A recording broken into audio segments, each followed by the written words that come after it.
Hi,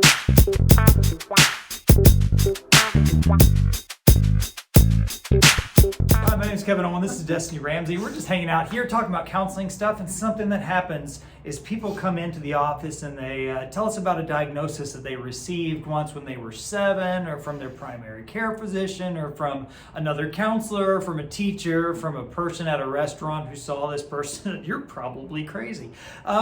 Destini, what do you do if you get a diagnosis that you're not sure you agree with? Well, if you're not sure you agree with it, then you can first of all ask questions. You can also go to someone else and see what they think and ask them your questions and compare the answers that you get from both. It's also important to go to someone who's reputable that you can trust, and trusting both opinions are important.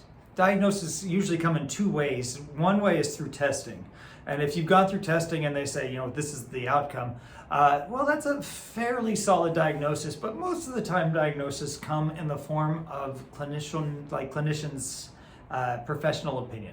And they're usually pretty trained, but usually we diagnose based on what we see in front of us at the time, and use a lot of factors, a lot of features. And there's nothing wrong with asking for another opinion or asking another person to see if they agree. And sometimes we just kind of sit down and go through like the diagnostic manual and say, hey, this is this and this and this. Do you think you have it? But asking for another opinion is a good thing. We, as clinicians and as counselors, we are not infallible. We can make mistakes. We don't like to, we try not to, but it does happen. We are human. And so if you don't agree with the diagnosis that you've been received, ask questions. Ask that person why they think that is what you have, and to support that. There is nothing wrong with that, and the person that you're asking should not be offended for you to clarify what that means and how that changes your life and whether or not you agree with it. An ego is necessary whenever you're doing medical care. It is.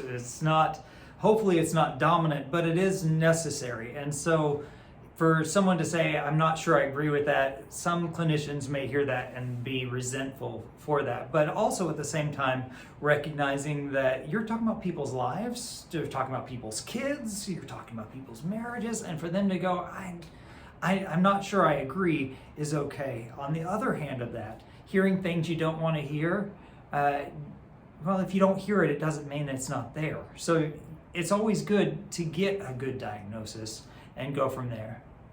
It's important to work with your counselor in a way that is collaborative. And what that means is that you talk with them and you get insight and awareness into your life, and you give them insight and awareness into your life.